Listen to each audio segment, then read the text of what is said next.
Bouleversant Paris et la France entière avec ces mots, le jeune journaliste français Pierre Hugo de 25 ans a été emprisonné parce qu'il a dit la vérité. Il a donné la chance à un pauvre ouvrier de s'exprimer et dire les injustices auxquelles il fait face. Et c'est le destin de chaque personne qui essaie de dire la vérité derrière cette vie luxueuse.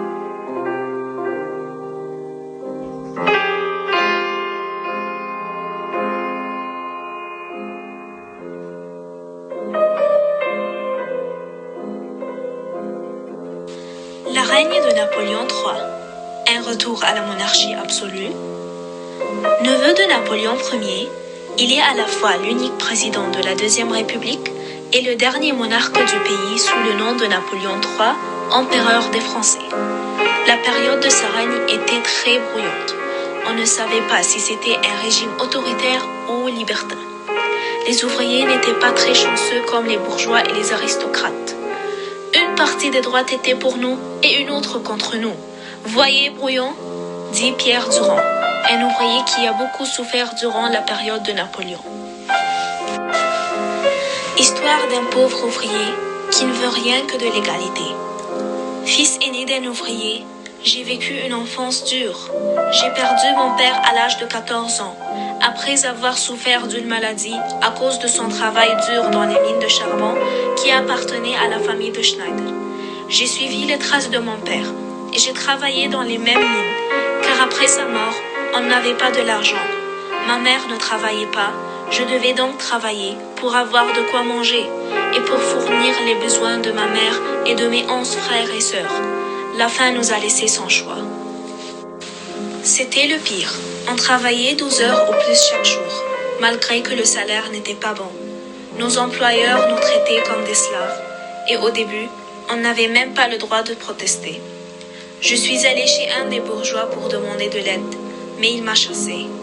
Ma sœur était malade, et on n'avait pas de l'argent pour la guérir, et l'hôpital a refusé de nous faire entrer.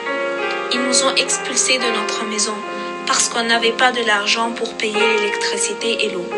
Je n'exagère pas, mais je dis la vérité.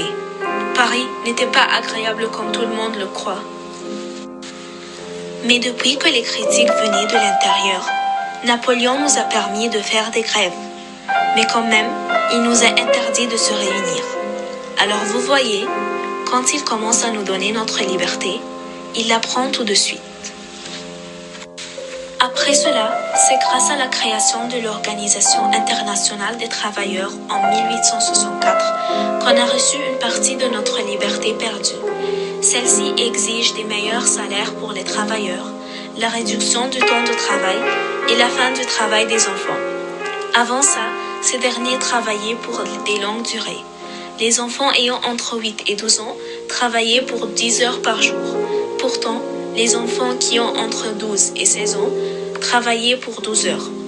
Nous souffrons en travaillant, en extractant les charbons et le fer tout au long de la journée, dans des conditions très difficiles, qui quelquefois mènent à la maladie et parfois mènent à la mort de certains des ouvriers. Et tout ça, c'est pourquoi? Pour que les élites se prélassent. Pendant qu'on est ici noyés dans la pauvreté, les maladies, l'ignorance, les bourgeois et les nobles vivent une vie pleine de la béatitude et prospérité dans leur Paris d'Haussmann.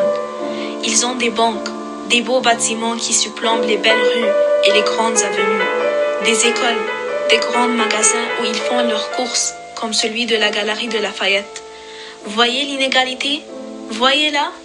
Nous sommes ici affamés, et nos salaires qu'on nous paye suffisent à peine nos besoins de nourriture. Et eux, qu'est-ce qu'ils font? Ils vont au grand magasin pour faire les courses et se promener. Mais quelle injustice! De point de vue aristocrate, c'est la liberté. Chacun a une source d'argent stable. Paris est devenu une ville luxe. On a ouvert des banques, des mines de charbon. La mobilité est facile avec les trains. Les aristocrates aiment cette façon de vivre. En plus, il y a une nouvelle élite mise en place dans cette période, et c'est la haute bourgeoisie. Cette catégorie sociale investit et réussit dans l'économie. Elle profite de cette réussite pour asseoir une position sociale comme James de Rothschild, banquier, homme d'affaires, collectionneur et mécène. Cette bourgeoisie diffuse progressivement son mode de vie et ses valeurs dans les quartiers de Paris d'Haussmann. On peut dire que c'est un triomphe de la bourgeoisie, mais pas seulement de la bourgeoisie, aussi du libéralisme. Celui-ci s'impose en France. Napoléon III s'inspire largement du saint-simonisme qui est illustré par les frères Pereire qui fondent en 1852 le Crédit Mobilier pour capter l'épargne de l'industrie, pour investir dans le développement industriel des grands travaux d'Haussmann qu'on a déjà mentionné et le développement de chemins de fer en France. À la suite, d'autres banques sont fondées. Le Crédit Lyonnais, fondé en 1863, et la Société Générale fondée en 1864. Mais pas seulement les bourgeois, l'État favorise également le commerce international avec la mise en place du traité Coben-Chevalier du libre-échange entre la France et la Grande-Bretagne en 1860. Ce traité est vu par l'empereur comme un moyen d'accélérer la modernisation de l'économie.